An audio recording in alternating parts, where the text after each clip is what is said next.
আমাদের মন্ত্রণালয়ের পক্ষ থেকে আমরা তিনটা টার্গেট করেছি সংস্কার কার্যক্রমের ব্যাপারে। একটা হচ্ছে দ্রুত এবং স্বল্পতম সময়ে অল্প খরচে মামলার নিষ্পত্তি করা। এই লক্ষ্যে আমরা গুরুত্বপূর্ণ একটা পরিবর্তন অলরেডি করেছি। সেটা হচ্ছে আমরা বাংলাদেশে এটা আগে হয় নাই কখনো এত বড় পরিবর্তন। সেটা হচ্ছে আমরা সিভিল প্রসিডিউর কোডের পরিবর্তন করেছি। আপনারা জানেন, আমাকে অনেক আইনজীবীরা ধন্যবাদ জানিয়েছেন যে আমরা কতগুলা পদক্ষেপ সেখানে নিয়েছি। আপনারা তো জানেন সেই বিধানগুলো আর কি। সেকেন্ড হচ্ছে আমরা ফৌজদারি কার্যবিধির অ্যামেন্ডমেন্টের কাজ দ্রুত এগিয়ে নিচ্ছি। আশা করি আমরা আগামী 1 মাসের মধ্যে এটা আমরা আইন আকারে পাশ করতে পারবো। এটা নিয়ে আমরা একটা কনসালটেশন করেছি, আর একটা কনসালটেশন অতি দ্রুত করব। তো প্রথম লক্ষ্য ছিল দ্রুত এবং স্বল্প খরচে মামলা নিষ্পত্তি করা। এটার লক্ষ্যে আমরা সিপিসি এবং সিআরপিসির অ্যামেন্ডমেন্ট করেছি। সেকেন্ড যে লক্ষ্য সেটা হচ্ছে ন্যায় বিচার নিশ্চিত করা। এটা খুব কঠিন কাজ। ন্যায় বিচার নিশ্চিত করার জন্য আমরা ডিজিটালাইজেশনের কথা চিন্তা করছি। আমরা হাই কোয়ালিটি ট্রেনিং, আমাদের যে জাজদের যে ট্রেনিং কারিকুলাম আছে সেটার কোয়ালিটি ইমপ্রুভ করার কথা চিন্তা করছি। জাজদের অ্যাকাউন্টেবিলিটি বাড়ানোর কথা চিন্তা করছি। আপনারা জানেন, আমরা যারা জাজ আছেন, যারা আইন বিভাগে যারা কর্মচারী আছেন, কর্মকর্তা আছেন, সবার আমরা সম্পদ বিবরণী সংগ্রহ করেছি। সেটা নিয়ে আমরা ভবিষ্যতে আরও কাজ করব। এছাড়া আমরা আইনজীবীদের সাথে সহযোগিতায়, ওনারা অনেক সহযোগিতা করছেন আমাদের, ওনাদের সাথে সহযোগিতা করে আমরা দ্রুত ন্যায় বিচার নিশ্চিত করার যে আমাদের সেকেন্ড লক্ষ্য সেটা পূরণ করার চেষ্টা করছি। আমাদের যে থার্ড লক্ষ্য সেটা হচ্ছে মামলার অভিশাপ থেকে মানুষকে মুক্তি দেওয়া।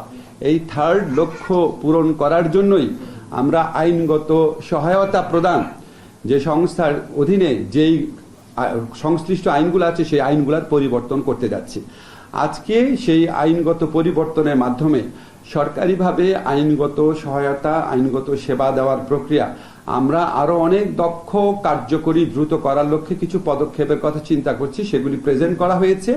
এখানে আমাদের যারা আইনগত বেসরকারি পর্যায়ে যারা আইনগত সহায়তা প্রদান করে থাকেন, আমাদের যারা সিনিয়র আইনজীবীরা আছেন, আমাদের যারা লিগ্যাল এইড কর্মকর্তারা আছেন, ওনারা সবাই ইনপুট দিয়েছেন। সবার কাছে আমি অশেষ কৃতজ্ঞতা জানাচ্ছি। আজকে ছুটির দিনে আপনারা সবাই আমাদের আহ্বানে আসছেন। ইউএনডিপির পক্ষ থেকে আসা হয়েছে, আমাদের যে জার্মানি, এটার নাম কি, জিআইজেড এর পক্ষ থেকে এসেছেন, সবাইকে অনেক ধন্যবাদ। আইএলওর পক্ষ থেকে এসেছেন, ধন্যবাদ সবাইকে। আমি শুধু আজকে আমাদের লক্ষ্যটাকে আপনাদের সাংবাদিক ভাইদের সহায়তার জন্য একটু খুলে বলছি। আমরা আপনার এই আইনগত এই সহায়তা সংস্থাতে যখন আসলাম, প্রথম মিটিং করার পর আমি জানলাম যে ওনারা বাংলাদেশে 5 লক্ষ মামলা হয় প্রত্যেক বছরে, অ্যাভারেজে।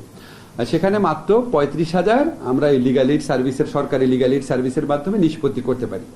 তো আমি ওনাদের থেকে দুইটা খুব এনকারেজিং তথ্য পেলাম।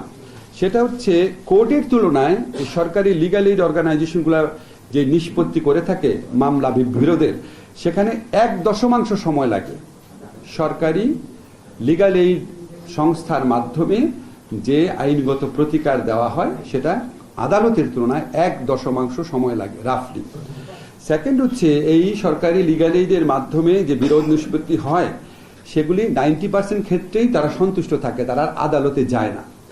তখন আমার মনে হলো এটা একটা বিরাট অপরচুনিটি। আমরা যদি সরকারি আইনগত সহায়তা কর্মসূচিকে সম্প্রসারিত, আরো দক্ষ, আরো প্রাতিষ্ঠানিকভাবে সমৃদ্ধ করতে পারি, তাহলে আমরা সরকারি আইনগত সহায়তার মাধ্যমে যে আমরা মধ্যস্থতার মাধ্যমে মামলা স্বল্প খরচে স্বল্প সময় নিষ্পত্তি করছি, সেটার সংখ্যা 35,000।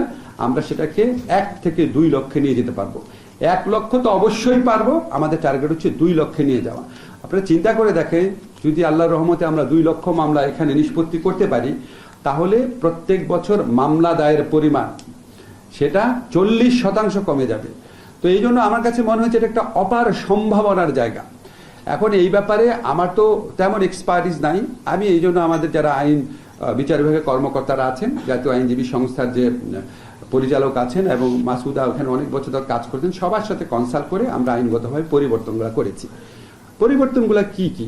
পরিবর্তনটা হচ্ছে মূলত আমরা যে জাতীয় আইনগত সহায়তা সংস্থা আছে, এটার আন্ডারে যে আইনগত সহায়তা দেওয়া হয়, প্রত্যেকটা জেলাতে 1 জাজ আইনগত সহযোগিতা দিতেন।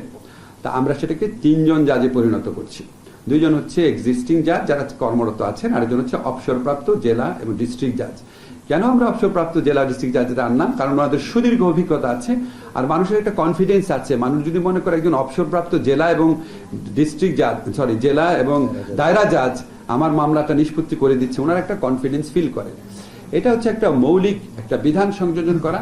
সেকেন্ড হচ্ছে খুবই ইম্পর্টেন্ট যেটা, সেটা হচ্ছে অনেকগুলো মামলা এখন কিন্তু আপনার মধ্যস্থতার জন্য যে আশা সেটা হচ্ছে ভলান্টারিলি করে পক্ষরা, কিন্তু আমরা বলছি কি মধ্যস্থতার জন্য আশাটাকে আমরা ম্যান্ডেটরি করে দিচ্ছি ছোট ছোট মামলার ক্ষেত্রে। যেমন আপনার চেক ডিজঅনারের মামলা 1 লক্ষ 1.5 লক্ষ টাকার মামলা থাকে। আমাদের যারা কৃষক সম্প্রদায়ের লোকজন আছেন, অসচ্ছল লোকজন আছেন, তারা অনেক অনেক ভোগান্তির শিকার হন এসব মামলার জন্য। সেগুলি তো আমরা মধ্যস্থতা করে শেষ করে দিতে পারি।